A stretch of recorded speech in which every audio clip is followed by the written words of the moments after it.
ನಟ ವಿಜಯ್ ಕೊನೆ ಸಿನಿಮಾ ಇಂದು ರಿಲೀಸ್ ಆಗಿದೆ. ಚಿತ್ರಮಂದಿರಗಳ ಬಳಿ ಹಬ್ಬದ ವಾತಾವರಣ ಸೃಷ್ಟಿಯಾಗಿದೆ.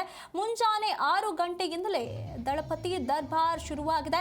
ಎ ಸರ್ಟಿಫಿಕೇಟ್ನೊಂದಿಗೆ ಜನನಾಯಕನ್ ಎಂಟ್ರಿ ಕೊಟ್ಟಿರುವಂಥದ್ದು. ಬಾಕ್ಸ್ ಆಫೀಸ್ ಧೂಳೆಬ್ಬಿಸೋದಕ್ಕೆ ಜನನಾಯಕನ್ ಸಜ್ಜಾಗಿರುವಂಥದ್ದು. ಹಲವು ಅಡೆತಡೆಗಳನ್ನು ದಾಟಿ ಸಿನಿಮಾ ಕೊನೆಗೂ ಕೂಡ ರಿಲೀಸ್ ಆಗಿದೆ. ಬಹುದಿನಗಳಿಂದ ಕಾಯ್ತಾ ಇದ್ದಂಥ ಅಭಿಮಾನಿಗಳಿಗೆ ಈ ಒಂದು ಸಿನಿಮಾ ರಿಲೀಸ್ ಆಗ್ತಾ ಇದ್ದಂತೆ ಫುಲ್ ಖುಷಿಯಾಗಿದ್ದಾರೆ. ಸಿನಿಮಾಗಳನ್ನು ನೋಡೋದಕ್ಕೆ ಚಿತ್ರಮಂದಿರಗಳ ಬಳಿ ಅಭಿಮಾನಿಗಳು ಸೇರಿರುವಂಥದ್ದು. ಬೆಳಗ್ಗೆಯಿಂದಲೇ ಹಬ್ಬದ ವಾತಾವರಣ ಸೃಷ್ಟಿಯಾಗಿದೆ. ಮುಂಚಾನೆ 6 ಗಂಟೆಯಿಂದಲೇ ದಳಪತಿ ದರ್ಬಾರ್ ಶುರುವಾಗಿದೆ. ಕೊನೆಗೂ ಎ ಸರ್ಟಿಫಿಕೇಟ್ನೊಂದಿಗೆ ಜನನಾಯಕನ್ ಎಂಟ್ರಿ ಕೊಟ್ಟಿದೆ. ಇಷ್ಟು ದಿನಗಳವರೆಗೂ ಕಾದು ಅಭಿಮಾನಿಗಳು ಈಗ ಸಿನಿಮಾವನ್ನ ನೋಡೋದಕ್ಕೆ ಚಿತ್ರಮಂದಿರಗಳತ್ತ ಹೋಗ್ತಿದ್ದಾರೆ. ಚಿತ್ರಮಂದಿರಗಳ ಎದುರು ಕುಣಿದು ಕುಪ್ಪಳಿಸಿದ್ದಾರೆ ಅಭಿಮಾನಿಗಳು.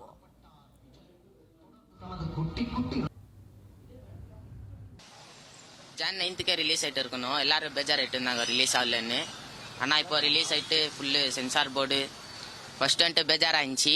ஆனால் இப்போ சிஎம் தளபதின்னு பார்க்குறப்போ கொஞ்சம் டிஃப்ரெண்ட் ஆகுது. அதுதான் எல்லாரும் ಫಸ್ಟ್ ಶೋ பார்க்கலான்னு வந்துட்டுக்கிறோம். ಎಲ್ಲರೂ ಎಂಜಾಯ್ பண்ணிட்டு போங்க. 6 ಗಂಟೆಗೆ ಶೋಗೆ 5:15 ಬಂದು ಫ್ಯಾನ್ಸ್ ಸೆಲೆಬ್ರೇಟ್ ಎಲ್ಲ ಮಾಡಿ ಫಿಲಮ್ ನೋಡೋಕೆ ಬಂದಿದ್ದೀವಿ. ಜನವರಿ ರಿಲೀಸ್ ಆಗಬೇಕಾಗಿತ್ತು, ಈಗ ರಿಲೀಸ್ ಆಗಿದೆ. ಕನ್ನಡದವನಾಗಿ ವಿಜಯ್ ತಲಪತಿ ಫ್ಯಾನ್ ಆಗಿ ಫಿಲಮ್ ನೋಡಿ ಎಂಜಾಯ್ ಮಾಡಕ್ ಬಂದಿದ್ದೀನಿ. ಜೈ ತಲಪತಿ. ತುಂಬಾ ಖುಷಿ ಆಗ್ತಿದೆ ಇವಾಗ ರಿಲೀಸ್ ಆಗಿರೋದು.